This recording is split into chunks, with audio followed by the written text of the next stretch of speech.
श्रुति की समझदारी। श्रुति अपनी कक्षा की मेधावी छात्रा थी।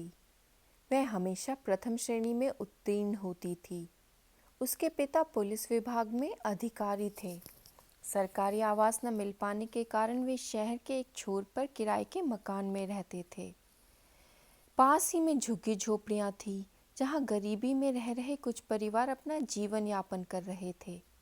अधिकांश परिवार मजदूरी पर ही निर्भर थे। उनके पास आय का कोई निश्चित साधन नहीं था। कोई किराए पर रिक्शा चलाकर तो कोई ईंट गारा ढोकर 2 जून की रोटी जुटा रहा था।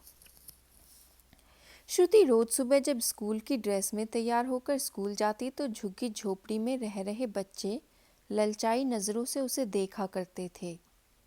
इसी झुग्गी झोपड़ी की एक औरत श्रुति के घर में काम करने के लिए आती थी। उसकी 10 साल की बच्ची थी अंजू। अंजू अक्सर ही अपनी माँ के साथ आ जाया करती थी। शुरू में वह साफ सुथरी नहीं रहती थी, लेकिन श्रुति की मम्मी के बार बार समझाने के कारण उसकी माँ उसे साफ सुथरा रखने लगी। श्रुति जब शाम को स्कूल से वापस लौट कर आती तो अंजू अक्सर ही आसपास खेल रही होती। धीरे धीरे वह श्रुति के साथ घुल मिल कर गई। अब दोनों साथ ही खेला करती थी। मम्मी सोचती कि चलो अच्छा है, श्रुति को खेलने के लिए एक सहेली तो मिल गई। एक दिन श्रुति ने खेल खेल में ही उससे पूछा, अंजू तुम स्कूल क्यों नहीं जाती? क्या तुम्हारी इच्छा नहीं होती कि तुम भी पढ़ लिख कर खूब नाम कमाओ? श्रुति के ऐसा पूछने पर अंजू उदास हो गई।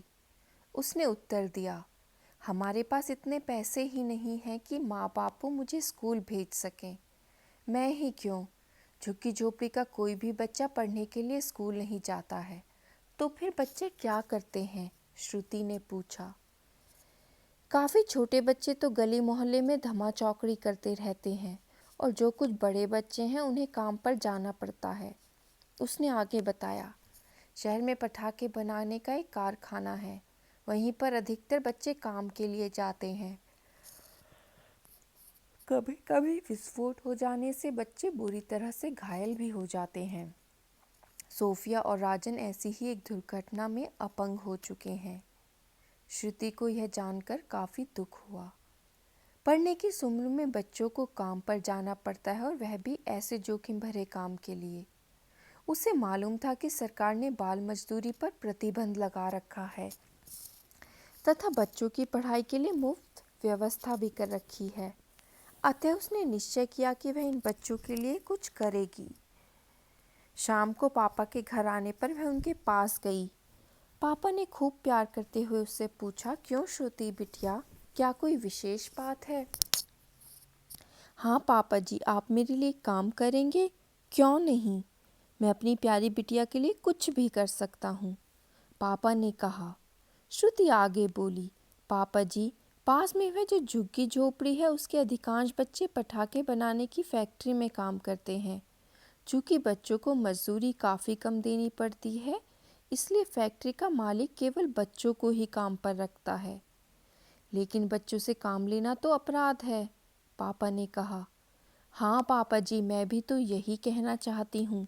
आप इन बच्चों के लिए कुछ करते क्यों नहीं? मेरी तरह उनकी भी तो खेलने और पढ़ने की उम्र है, श्रुति ने कहा।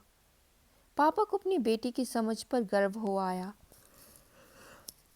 फैक्ट्री पर छापा मारकर उन्होंने वहां काम कर रहे सभी बच्चों को मुक्त कराया तथा बाल आश्रम कानून के उल्लंघन में फैक्ट्री मालिक पर भी कार्यवाही कराई। इतना ही नहीं, उन्होंने समीप के सरकारी स्कूल में सभी बच्चों का दाखिला भी करा दिया। झुग्गी झोपड़ी के सारे बच्चे खुशी खुशी पढ़ने के लिए स्कूल जाने लगे। श्रुति की खुशी का कोई ठिकाना न था, क्योंकि उसकी प्यारी सहेली अंजू स्कूल जो जाने लगी थी।